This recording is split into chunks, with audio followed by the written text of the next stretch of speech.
Excuse me, ma'am. You need something? I'd like to get by here. Really? You gotta get it hot off the skid loader? Really? You're not helping my productivity.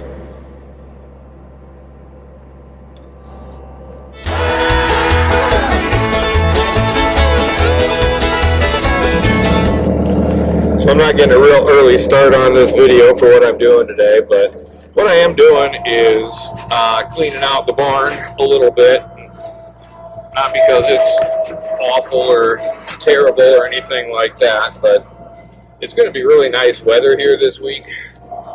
So there's enough manure and wet bedding in here that I'm just going to get it out and put it outside for them and give them kind of a mound, kind of a hump thing to go stand on and do their business on. And a lot of the reason for that is this barn is really, really old, and Holstein cross cattle are really destructive. So anything I can do to distract them, give them something to do with their time and energy that's not inside the barn and destroying it, it's probably a win. But you can kind of see already, just putting it in a pile out here, how interested they are in it. It's just where they're congregating, where they're standing, what they're doing. So we're going to kind of keep doing that for a while, and then we'll get them some dry bedding. Meanwhile, I've got a dog that thinks he needs to lay in my lap in my chair and sleep in my bed with me at night.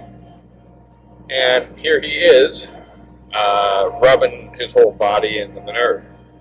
Yeah, he's either going to have to get a bath or get left outside a bunch today, a little knucklehead. Keep him out of here. So normally if I'm in here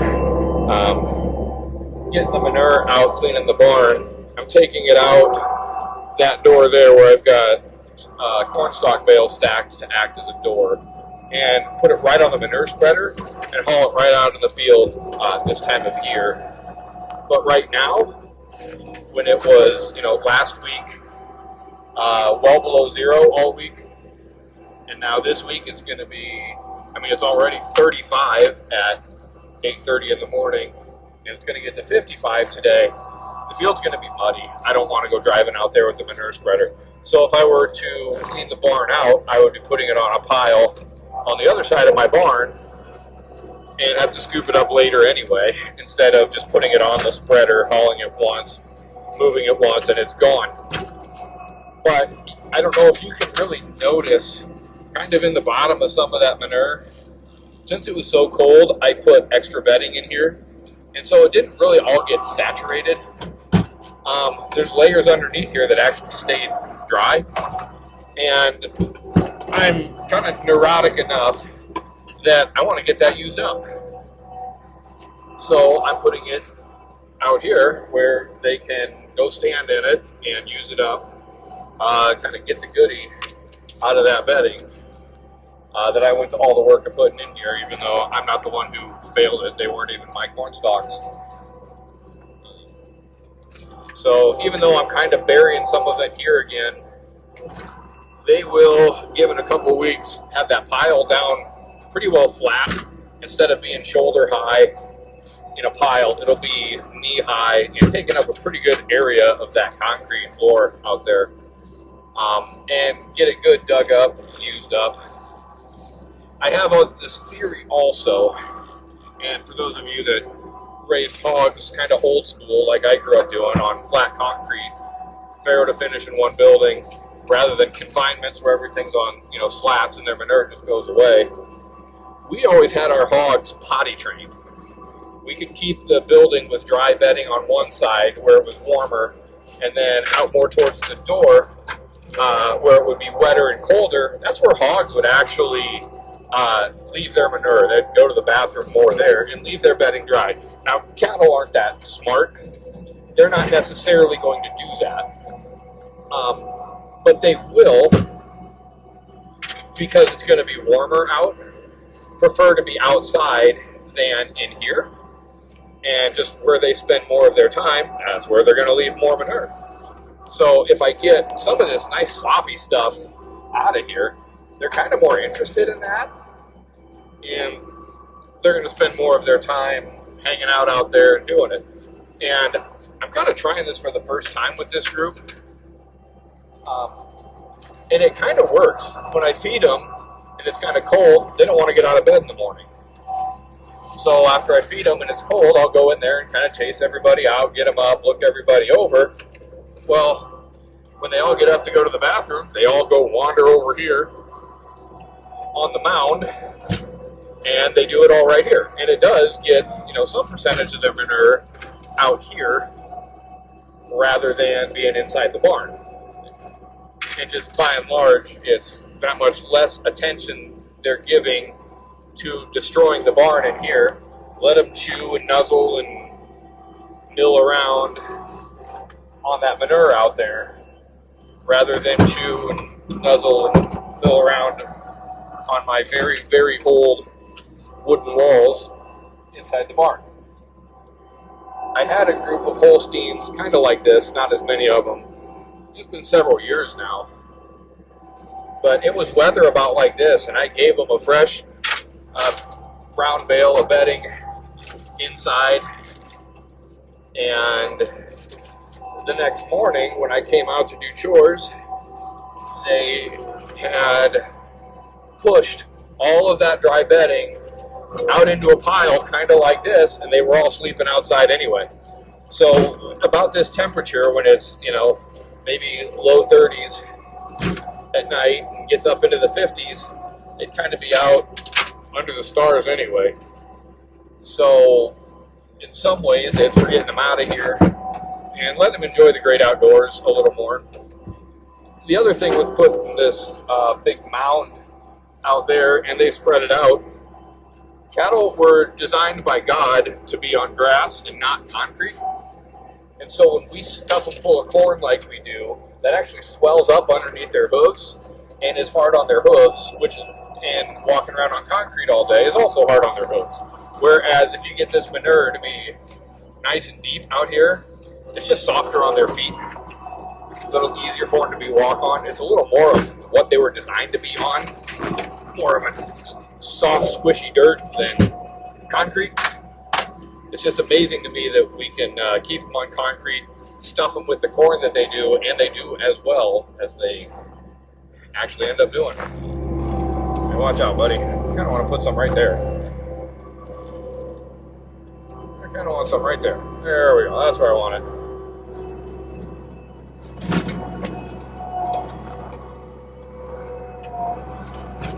Do-do-do. Oh, I don't want you in here.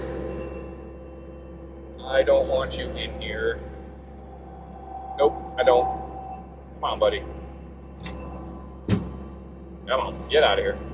Out the door. We're going to go over there and grab a little.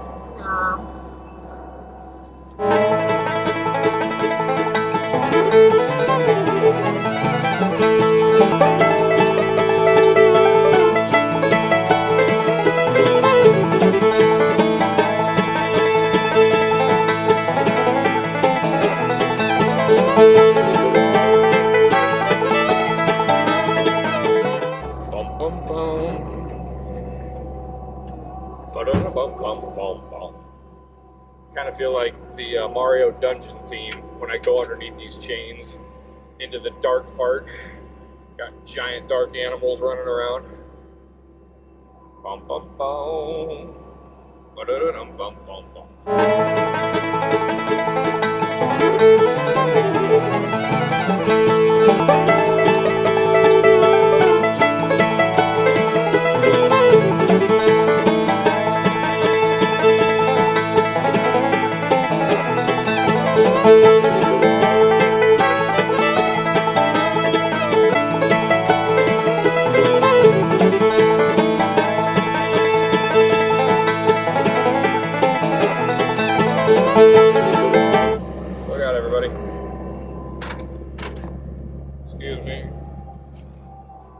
We're all kind of taking our turns up there, aren't we? Everybody's got to stand on it, all proud.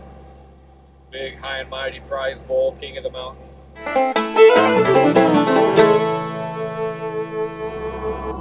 Do-do-do-do-do-do. Kind of is like a video game in here, because I'm not sure what year this barn was built, but it was an awful long time ago. Many years before the invention of the skid loader. So if I got any bigger of a skid loader, I'm pretty sure it wouldn't be able to get in and out of here. It wouldn't be able to be used.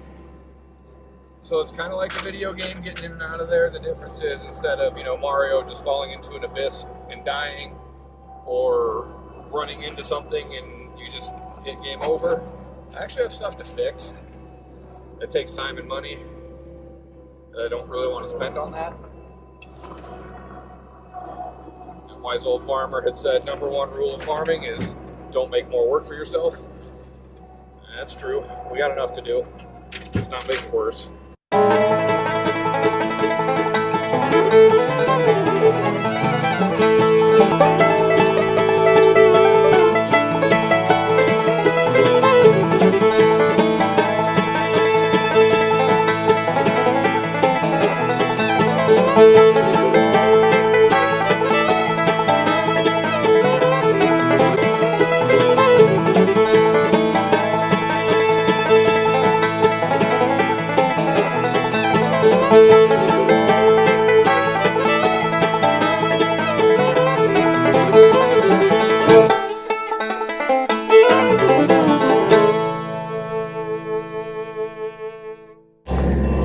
So for a lot of years, for cleaning out any of the barns that we had, when they were on flat concrete like this, we never had slats for raising hogs. That little blue tractor that I've got the feed wagon on had an old Wessendorf loader on it, and that could get, without the muffler on it and without the roll bar up, we could get that through the middle in here, and then we have to pitch the outsides all by hand.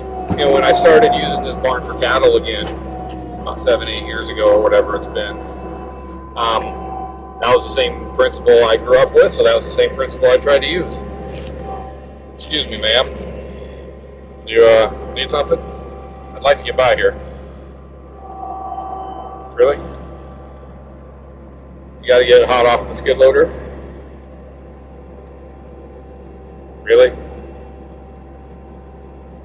You're not helping my productivity.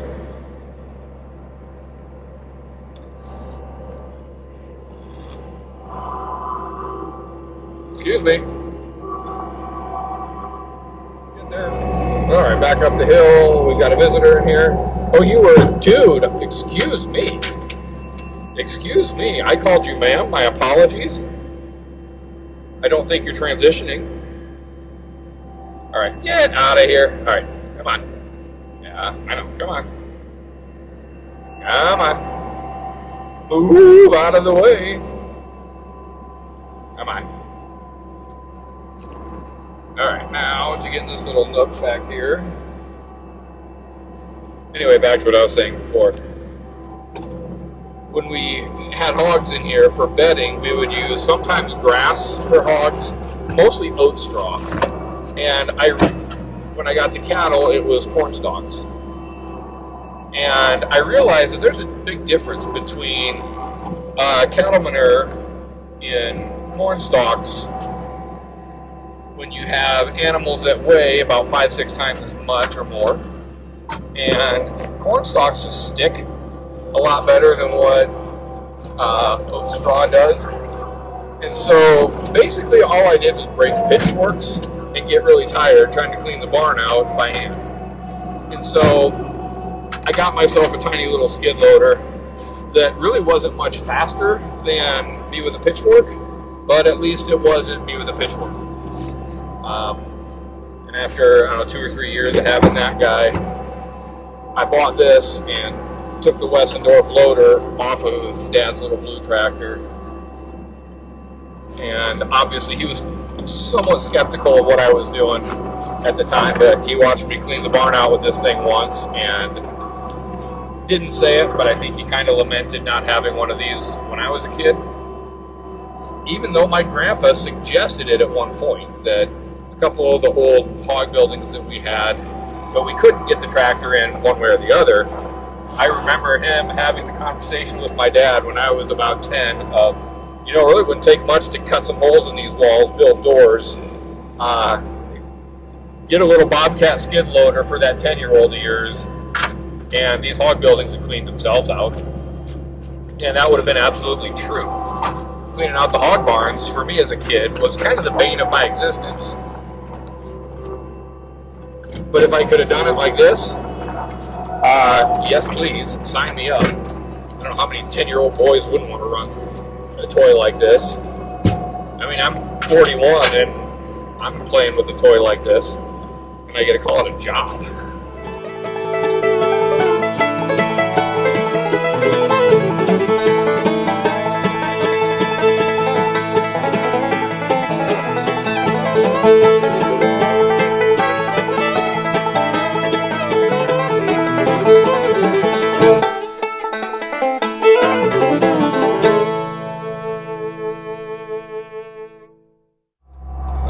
Hooked back onto my bale spear, and I got him chased and locked out of the north side where I started cleaning out first.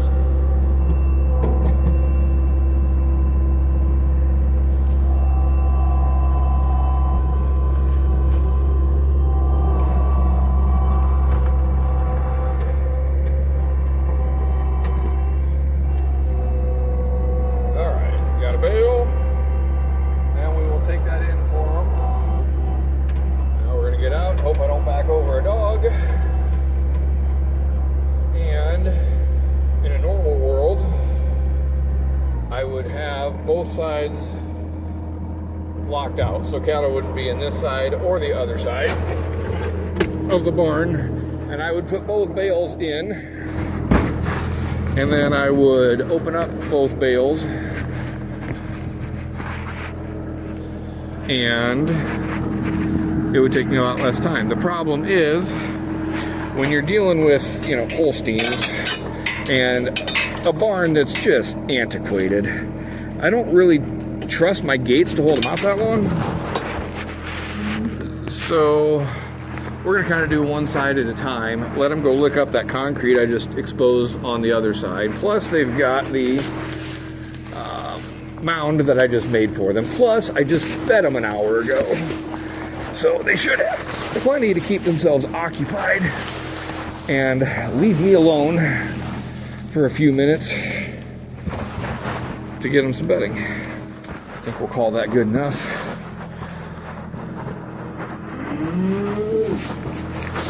I hear you guys. You want in. There's another chunk. I want to grab these chunks of twine. I've had to yank one out of one's mouth of the steer before. Pulled it out from quite a ways down his throat. Also, it gets in the beaters of the manure spreader, spread out in the field, wrapped around stuff on the planter. Here we go. Now they got more to play with.